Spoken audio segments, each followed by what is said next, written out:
Nesse mês de novembro, né? Lembrar que mês nós estamos.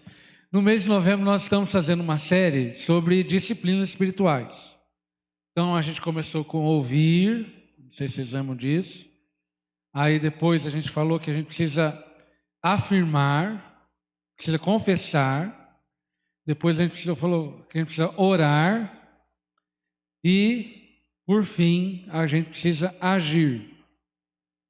Então, no sentido de tocar, né? Porque uma coisa que às vezes acontece. Vamos ver se isso é uma verdade para a gente. Vamos pensar o seguinte. Pensa a pessoa mais espiritual da igreja. Normalmente a ideia que a gente tem da pessoa mais espiritual da igreja é uma pessoa que tem muitos dons, não é isso? Só que tem dom de revelação, ela tem um dom de línguas, ela tem diversos dons. Mas eu vou discordar desse pensamento. Para mim, a pessoa mais espiritual da igreja é a pessoa que mais ama. É a pessoa que mais ama. Porque o objetivo da nossa vida é ser cada vez mais parecido com Jesus.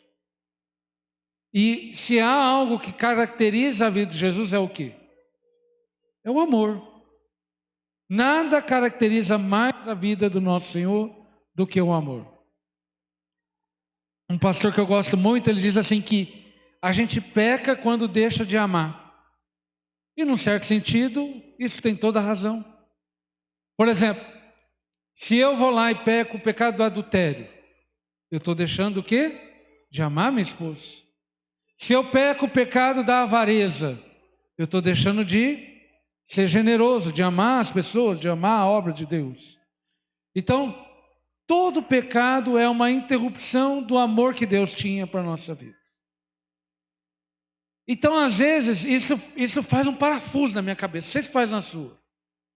Porque, teoricamente, quanto mais eu orar, mais amoroso eu teria que ser.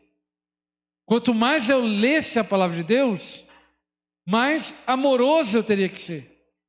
Quanto mais eu me consagro ao Senhor, mais parecido com o Senhor e mais amoroso eu seria. Mas normalmente a gente vive o contrário ou a gente vê o contrário. Não é verdade? Será que num regime normal, numa vida normal, natural, teria que ser assim? Cada domingo, cada culto, você sai mais amoroso. Mas será que isso é uma verdade? Será que isso realmente acontece? Porque não tem como eu ter uma vida cristã verdadeira sem ser uma pessoa que mostre compaixão, que mostre amor. Porque a vida cristã, na verdade, do dia a dia nosso, ela é como se a mesma coisa. Eu vou bater quase numa heresia aqui. A Bíblia diz que Jesus é a imagem visível do Deus invisível. Nenhum de nós vamos ver a Deus, porque Ele se revela na pessoa de quem? Na pessoa de Jesus. A face visível de Deus é a pessoa de Jesus. Agora, Jesus hoje, Ele não está visível a nós, tá? Não, Ele não está visível a nós. Então é como que Deus se faz visível a nós? Como que Deus aparece na nossa vida? Ele aparece na nossa vida com o Espírito Santo? Aparece. Mas Ele aparece na nossa vida como?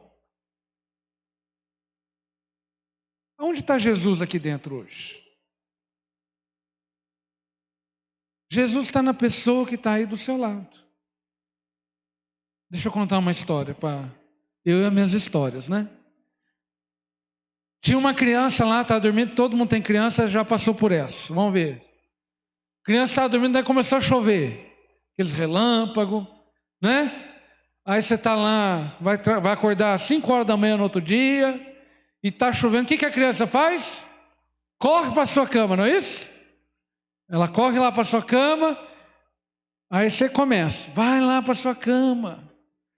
Deixa nós dormir, pelo amor de Deus. Não é isso? Aí, volta lá para a cama. Ou senão você tem que levantar, carregar. Vai ficando mais pesado com o tempo, né? E volta na cama de novo. Aí, a criança ia para a cama. Pai, vai lá para a sua cama. Mas eu estou com medo. A criança está lá. Fica tranquila, Deus vai te ajudar. Aí a criança voltava lá para a cama. Aí deu meia hora, mais raio, mais trovão. O que a criança fazia? Vum! Corria lá para cima dos pais. Aí de novo, pai, pelo amor de Deus, vai lá para sua cama. Mas eu estou com medo. Fica tranquila, Deus está lá. Só você orar. Eu acho que eu já falei essa frase. Só orar vai dar tudo certo. Aí a criança falou assim para esse pai. Falei, eu sei que Deus está lá. Mas agora eu preciso de pele e osso. A gente sabe que Deus existe. A gente sabe que Deus é real. Mas às vezes na nossa caminhada cristã a gente precisa do quê? Pele e osso. E aonde está o pele e o osso de Jesus hoje? A pele e o osso de Jesus hoje somos nós. Nós somos a pele e o osso de Jesus. Então, que cada um de nós, parece que eu já estou até no final da pregação aqui, que cada um de nós entenda isso. Irmãos, você não sabe, talvez você fica assim, doido para ter com quem conversar dentro da igreja, com quem se abrir dentro da igreja, não tem essa necessidade? Só que daí eu pergunto para você, será que você já abriu o seu ouvido para ouvir alguém? Tiago fala assim, que se nós confessarmos nossas culpas uns para os outros, Deus ouve e perdoa, não é isso? Olha que maluco que o Tiago está falando. Está falando o seguinte, você tem um pecado, vá ao encontro do seu irmão, ele confesse lá o seu pecado, aí ele vai dizer assim, esse versículo que você conhece, porque a oração do justo pode muito em seus efeitos, mas está em qual contexto a oração do justo pode muito em seus efeitos? Nesse contexto aqui, perdão de pecados. Mas eu vou dizer o seguinte, será que nós temos um ambiente seguro para que eu possa confessar meu pecado para você? Será que eu posso contar com você para contar aquilo que está me perturbando? Será que o seu amor cobre a multidão de pecados que há no meu coração?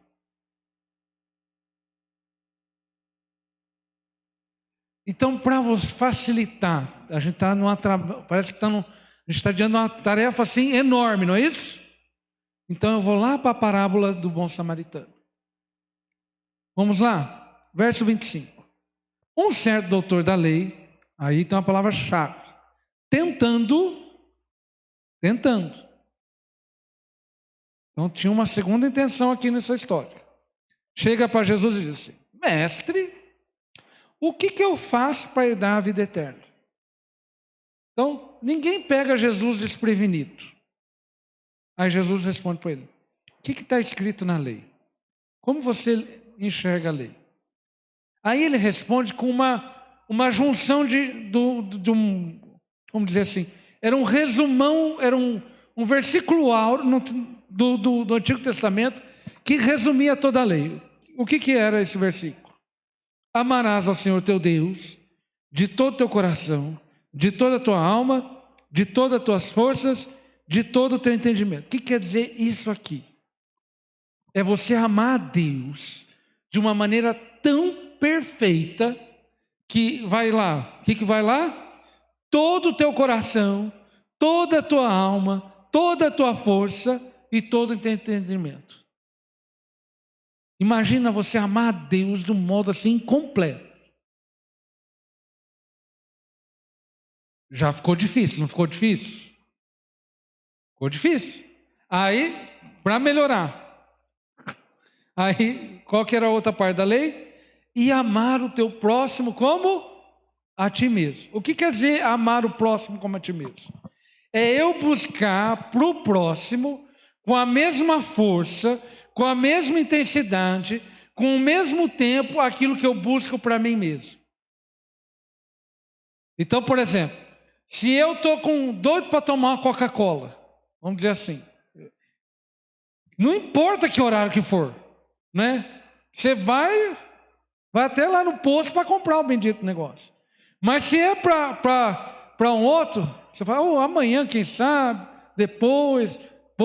Então amar o próximo como a si mesmo é você buscar o bem do outro com a mesma intensidade, com a mesma disposição, quer dizer, com o mesmo bolso com quem você busca para você.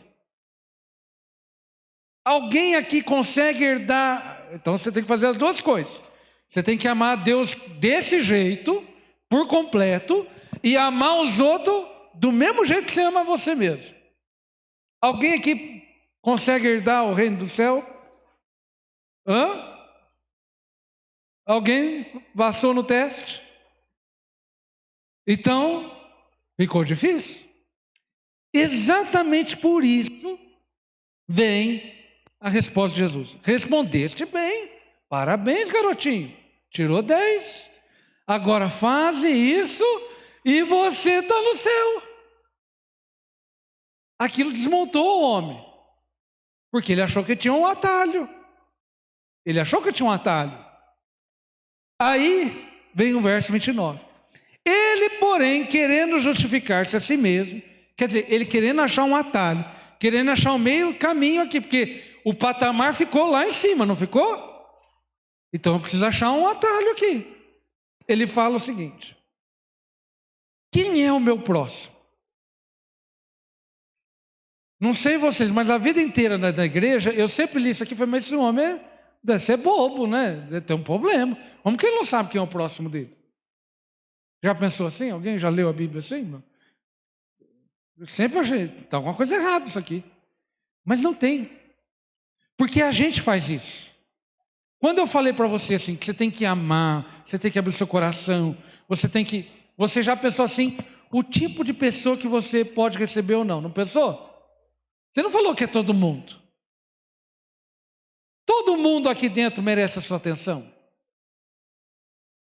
Seja sincero agora. Você não fez um filtro aí? Então é esse filtro que esse homem está fazendo. Ah, tá bom, eu vou amar, mas quem é que eu vou amar? Eu posso escolher? Aí Jesus vai contar uma história para ele. Quem é o próximo dele?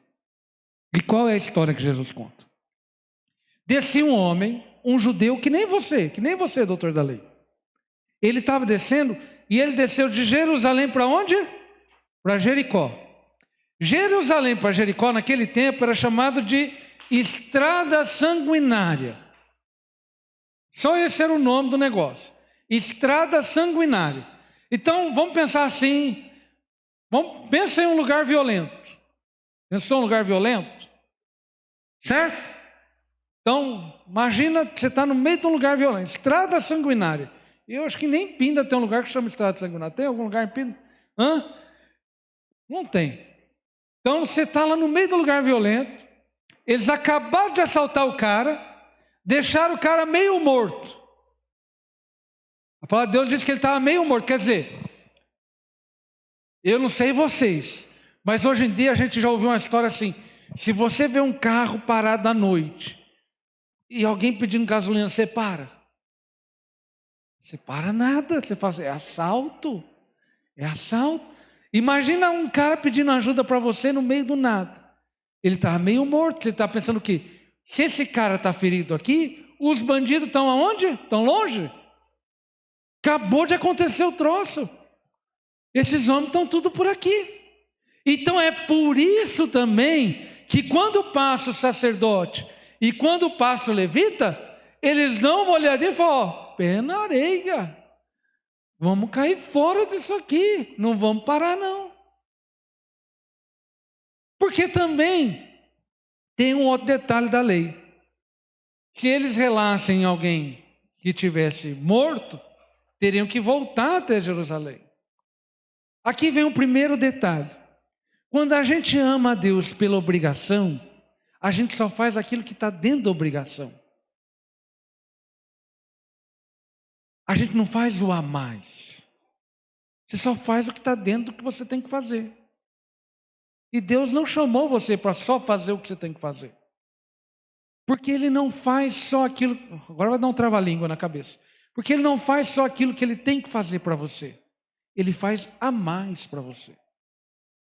Então, como Ele faz a mais para nós, Ele pode exigir de nós a mais. Então passa aquele levita, passa aquele sacerdote. Estão morrendo de medo, não vamos parar, vamos embora. Aí vem alguém chamado samaritano. O que era um samaritano para um judeu? Se você quiser xingar alguém naquele tempo, você é chamado o quê? Você quer xingar de nome feio. Você chama do quê? Samaritano. Para um judeu, um samaritano não era nem gente. Era uma mistura de... Era uma subgente. Entendeu? Então não era considerado. E esse que não era considerado, esse que era seu inimigo, esse que você, sabe? Se ele estivesse aqui na calçada, eu não quero nem andar nessa calçada, vou para outra aqui. Esse camarada que você não gostava, exatamente esse, que não é da sua raça, não é da sua família, não tem dever nenhum com você, esse camarada aqui que ele fez, ele parou. E quando ele para ali para ajudar aquele homem, ele está correndo risco de vida, lembra? Ele está meio morto. Ele para, põe aquele homem em cima da cavalgadura, mais risco de vida ainda, gente. Você vai ajudar alguém no meio da estrada lá à noite, o lugar chama Estrada Sanguinária. O que você vai fazer? Eu vou te ajudar, toma aqui R$50, deixa eu ligar o carro, cai fora disso aqui. Não é isso? Não, aquele homem para, desce do cavalo, coloca o ferido sobre o cavalo, então ele está correndo um risco de vida fácil. Vai numa hospedaria, paga tudo aquilo que você gasta com aquele homem e deixa até a promessa. Se você gastar mais, não tem problema, eu pago. Então aquele homem, ele é ajudado por quem ele mais odiava, por quem ele mais detestava. O que Jesus está querendo dizer aqui, nessa história? Jesus está querendo dizer o seguinte, que eu e você, um dia, estávamos jogados no meio de uma estrada. A gente não estava quase morto, nós estávamos mortos em nossos pecados, nós estávamos mortos em nosso delito. E aquele que a gente rejeitava, aquele que a gente não queria nem saber, ele desceu da sua cavalgadura, ele desceu do céu e veio buscar a você. Mas ele não veio buscar você assim, será que eu vou morrer? Não, ele morreu para buscar você. Ele deu a sua vida para buscar você. Ele cuidou de você? Não, ele ressuscitou você da morte. Ao preço de qual? Ao preço da própria vida dele. O que Jesus está querendo dizer com essa história? Antes de você saber quem você tem que amar, eu quero que você saiba quem ama você primeiro. Eu quero que você saiba quem resgatou você primeiro. O nosso Jesus resgatou a cada um de nós. Amou a cada um de nós de uma maneira que a gente não consegue nem imaginar. E Ele veio buscar a cada um de nós. Então, quando eu entendo, entendeu a ideia aqui? Quando eu entendo quem me amou, quando eu entendo o quanto custou para Ele me amar, o quanto Ele fez para me amar, aí Ele vai perguntar assim, olha como que Jesus faz. Quem que é o próximo aqui? O judeu que é preconceituoso fala assim, ele não fala nem o nome do cara.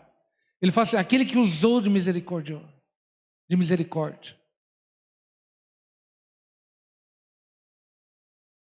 Aí Jesus fala assim: vá e faça o mesmo. O que Jesus está pedindo para você hoje?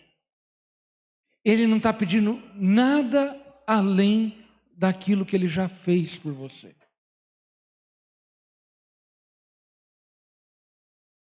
Ele já te amou. Ele já te ama. Ele já se importa com você. Ele já deu a sua vida por você. Ele já restaurou a sua vida.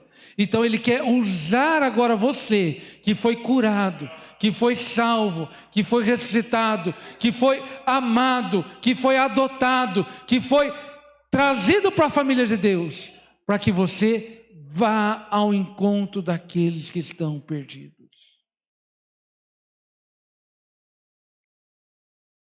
A Bíblia diz o seguinte, que o amor lança fora todo o quê?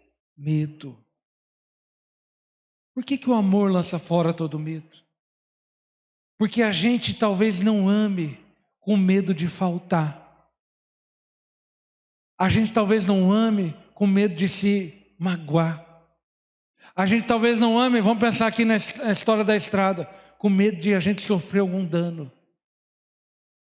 Mas quando o amor de Deus realmente entra no seu coração, quando você entende os riscos, não só os riscos, mas quando você entende realmente o custo que custou esse amor, o que Jesus pode pedir para a sua vida que é muito? Deixa eu fazer essa pergunta. O que Jesus pode pedir para você que é muito, perto do que Ele fez por você? Tem alguma coisa que Deus pode pedir para a sua vida que é mais do que Ele te deu? Sim ou não?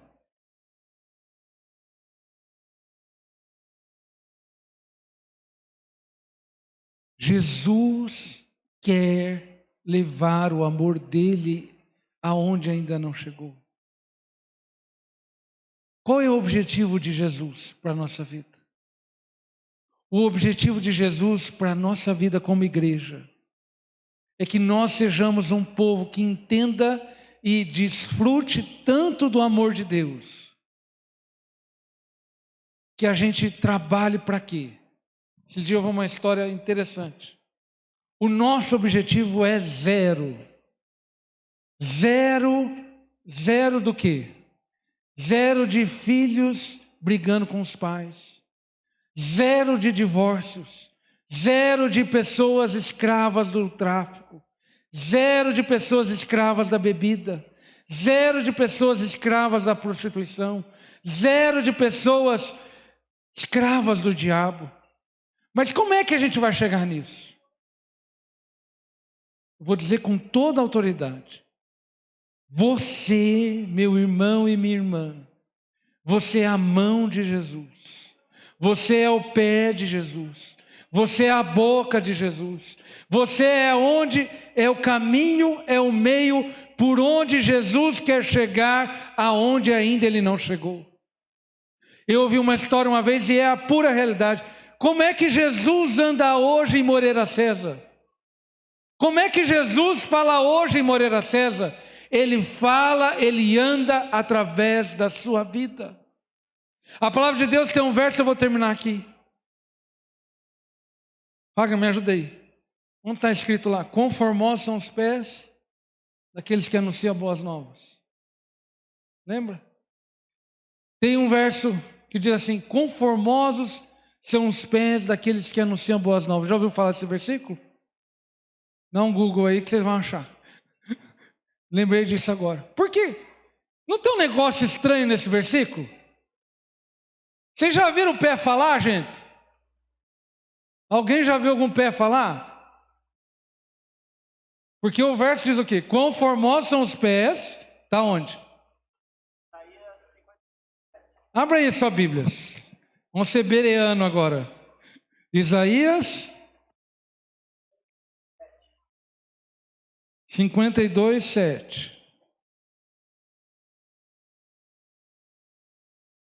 Quão suaves, a minha está mais bonitinha. Tem uns que está conformosos. Quão suaves sobre os montes, os pés do que anuncia as boas novas, que faz ouvir a paz, que anuncia o bem, que faz ouvir a salvação, que diz a Sião, o teu Deus reina. Vamos lá. Por que os pés e não as bocas? Aqui diz, os pés sobre os montes, não é isso? Deixa eu contar por que essa história. Antigamente, lá nesse período aqui, toda a cidade ela ficava num vale. E lá em cima ficava a montanha, porque assim, se tivesse algum exército inimigo, tivesse alguma batalha, então tinha uma montanha para proteger a cidade. Entendeu? Então as cidades ficavam sobre um pé de algum monte. Por exemplo, Jerusalém está lá sobre o pé de vários montes, não é? Um deles Jesus foi crucificado, então, e assim por diante. Então toda a cidade ficava num vale, que nem Pinda. Nós ficamos aqui num vale, né? Numa mesa, tem a Serra de Campo Jordão e a Serra do Mar do outro lado. Então as cidades ficavam assim. Então naquele tempo, as batalhas não eram dentro da cidade. As batalhas eram realizadas nos campos de batalhas. E normalmente tinha a história do mensageiro. É aquela história da maratona. Já ouviram a história da maratona?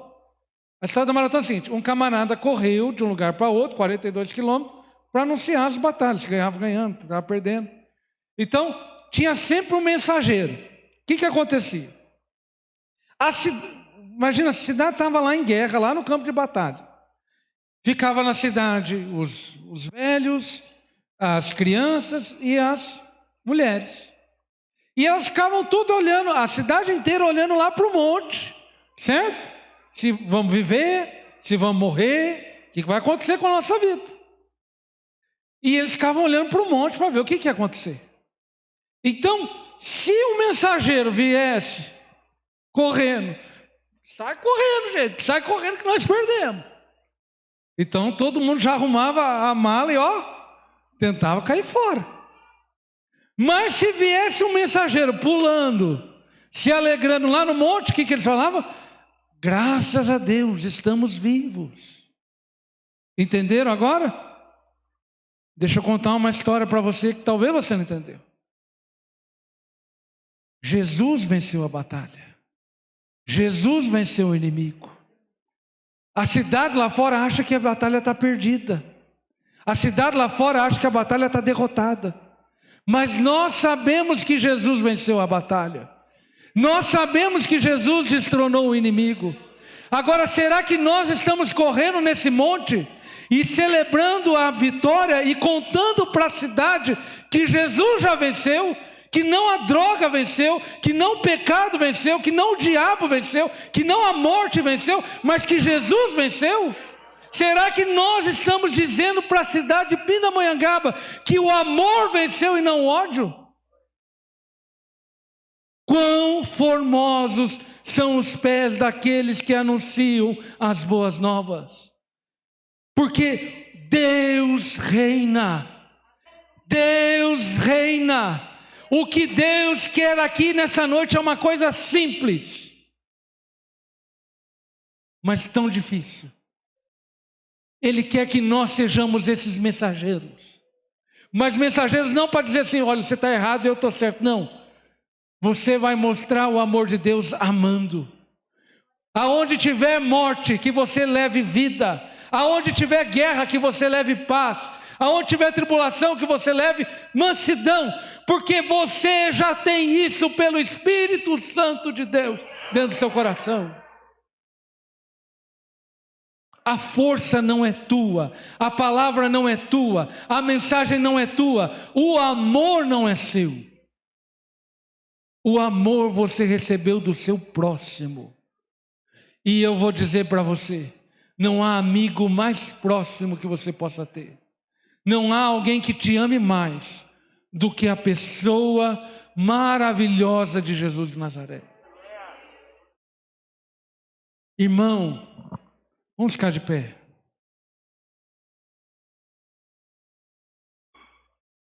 Eu não sei você, mas normalmente, vamos pensar lá quando a gente tinha uns 15 anos, 20, 18, quando você começou a namorar, lembra? que você faz quando você começa a namorar? Você está lá apaixonado pela menina, aí de repente a menina fala assim para você. O que você vai fazer? Você guarda no segredo? Fica no secreto lá, eu estou gostando. Não, você conta para todo mundo. Eu já falei para você que eu já falei, você conta para todo mundo. A pergunta é, você já está contando para todo mundo que Jesus é o amor da sua vida? Você já contou para todo mundo que Jesus transformou a sua vida? Você já contou para todo mundo que Ele já venceu a batalha? E que Ele pode vencer as batalhas lá da vida dos outros? Quão formosos são os pés daqueles que anunciam as boas novas. Vá e faze o mesmo. Vá e faze o mesmo que Ele fez por você. Vamos orar. Pai bondoso, eu peço, Senhor, que o Teu Espírito Santo, mais do que as minhas palavras, vá a cada coração aqui nessa noite, Pai. Deus querido, que cada um de nós realmente reflita do Teu amor. Que cada um de nós, em nossos atos, em nossas palavras, por onde nós andarmos, por onde nós caminharmos durante essa semana, que nós levemos o Teu amor aonde Ele ainda não chegou. Ó Deus, dá-nos, Senhor, vamos dizer assim, essa consciência, dá-nos, Senhor, essa vigilância, para entender nas situações da nossa vida, talvez quando a gente chega perto diante de alguém angustiado, que a gente não fique livre logo dessa pessoa, mas que a gente dê um tempo para essa pessoa, que a gente tenha uma palavra de conforto, que a gente tenha uma palavra vinda do Teu céu para essa pessoa. Pai bondoso, levanta nessa igreja mensageiros, levanta nessa igreja, Senhor, homens, mulheres, que vibram por causa do Teu amor, que levam o Teu amor adiante. Deus tremendo, que neste bairro, que nesta cidade, não haja mais o domínio das trevas, não haja mais o domínio dos maus, mas que o Teu nome seja glorificado, que o Teu nome reine em cada esquina desse bairro. Ó Deus, salva, Senhor, aqueles que estão perdidos. Ó Deus, aqueça de novo o coração daqueles que estão um pouquinho parados, Pai. Ó Deus, eu peço sobretudo, use cada um que está aqui nessa noite, Pai, como um evangelista das Tuas boas novas. Que aonde houver perturbação no Senhor, use a nós para levar a paz. Aonde tiver guerra, que o Senhor nos use para levar a paz. Aonde tiver angústia, que o Senhor nos use para levar a esperança. Pai bondoso, usa, Senhor, a nossa vida. Usa, Senhor, esta igreja. Usa, Senhor, a cada um de nós, Senhor, como sinal do Teu reino, como sinal do Teu amor, da Tua luz, Pai. Em nome santo de Jesus que eu te peço, Pai. Amém. Que o grande amor de Deus, a graça de nosso Senhor Jesus Cristo e a consolação do Espírito Santo esteja com cada um dos irmãos. Então digamos, deixa eu fazer um desafio para você antes de ir embora. Não vá embora sem cumprimentar quem você nunca cumprimentou na vida hoje. Vou dar tchau de longe, não precisa nem dar de perto.